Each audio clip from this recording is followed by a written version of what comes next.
Hi guys, welcome to the Black Writers Corner. Today I have a little bit of a different video for you. I am going to be explaining what exactly Afrofuturism is. I was talking to MCS Books in the comments of one of my other videos and he thought it would be quite interesting if I talked a little bit about Afrofuturism, and then I realized I didn't really have a clue what it was, so I decided to read some journals, compile it into a video for you and see what you think.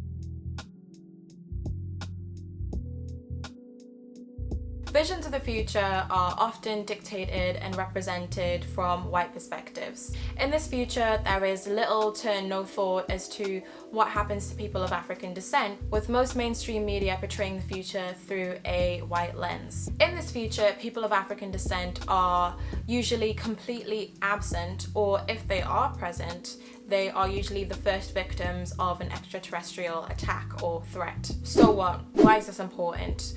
Not seeing Black people exist in the future makes us less able to shape the future in the way we want. Not being able to imagine ourselves in the future tells us that there's no room for us in science fiction and other speculative fiction. So according to Vox, only 8% of the 100 top grossing sci-fi and fantasy films had Black protagonists or people of color protagonists. Half of those were actually Will Smith. So what happens when you put Black people in the future? Well, it starts to look very different. The future takes on a very different and new form when imagined through a Black lens. Usually we're presented with a Western-centric view of Africa that often diminishes and stereotypes the various cultures and countries. Black Panther has been a huge part of bringing Afrofuturism into the mainstream and creating a vision of the future that places Black people in it. So what is Afrofuturism? Well, Afrofuturism answers the question, what does Blackness look like in the future? Afrofuturism dares to suggest that not only are there Black people in the future, but that Black people will be big agents of their own change and big players in making and shaping the future that they want. It's used to describe work that explores Black experiences and Black themes through the lens of sci-fi and speculative lenses. Afrofuturism is a literary and cultural aesthetic that combines elements of science fiction, historical fiction, fantasy, Afrocentrism, and magical realism, with non-Western cosmologies to critique issues facing people of color today, and also to interrogate and examine the historical events of the past. Plainly put, in the words of Ytasha B. It answers the question, yes, there are Black people in the future. It imagines what the future would look like when presented through a Black lens. Afrofuturism is more than just abstract thought and scholarship. It's a movement. It's an intersection of speculative literature, visual art, music, and culture that addresses the concerns of Black people through the context of 20th century technoculture. The movement is built on Black people imagining and creating a better future for ourselves on our own terms. The term Afrofuturism or Afrofuturist was coined by Mark Derry in 1994 in his essay Black to the Future. He wrote it to highlight the lack of Black voices and stories in sci-fi and other speculative fiction. He asks, can a community whose past has been rubbed out and whose energies have subsequently been consumed by the search for legible traces of its history imagine possible futures? Furthermore, isn't the unreal estate of the future already owned by the technocrats, futurologists, streamliners, and set designers, white to the man, who have engineered our collective fantasies?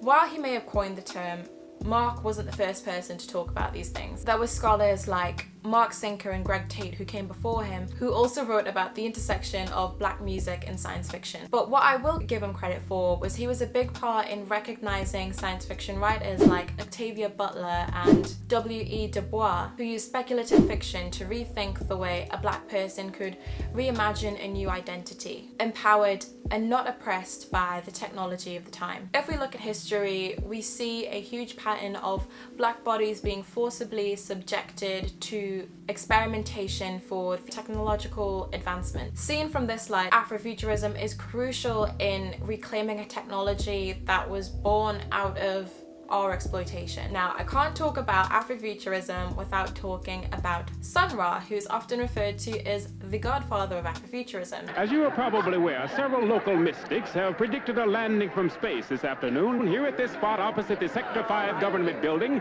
in the person of a black musician and thinker named Sun Ra. And upon landing here will reveal to the world his so-called plan for the salvation of the black race.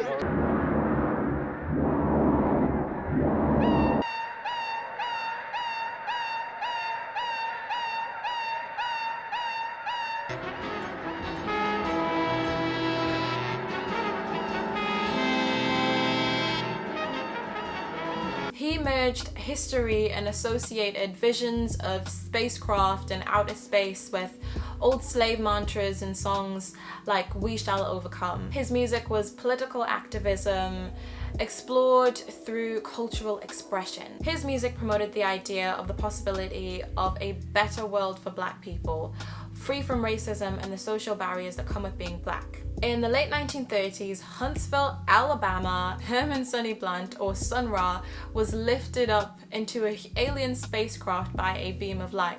Once there, his alien captors gave him a mission to transport black people away from the racism and the violence of planet Earth. After that, Sun Ra was born, and so was his own unique breed of Afrofuturism, a reaction to the stark reality of being black in America. He mixed his own future self with old Egyptian gods and theologies to create a new identity for himself, one where he was safe. Sun Ra conceded that no place on Earth was safe for black people, and there was no place on Earth where they would be free of the chains of oppression and racial subjugation. Now, you might not realize it, but Afrofuturism and Afrofuturistic ideas have been present in popular culture for some time. You might recognize them from Missy Elliott's music videos. Luke Cage is another popular example.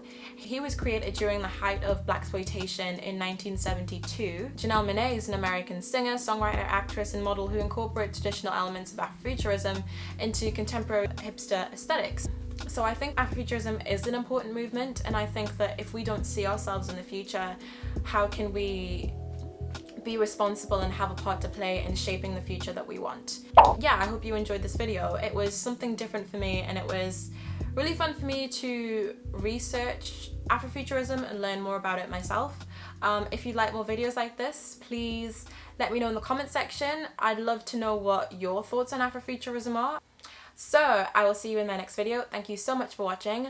I'm being a bit presumptuous here, but I think when I upload this, I will have reached 600 subscribers, which is absolutely crazy. I never thought that I would gain so many subscribers so quickly. It's been an amazing journey on YouTube here.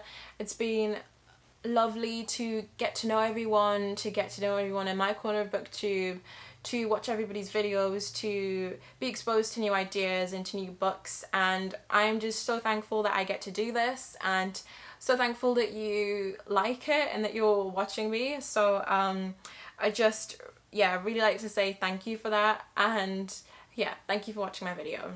I'll see you next time.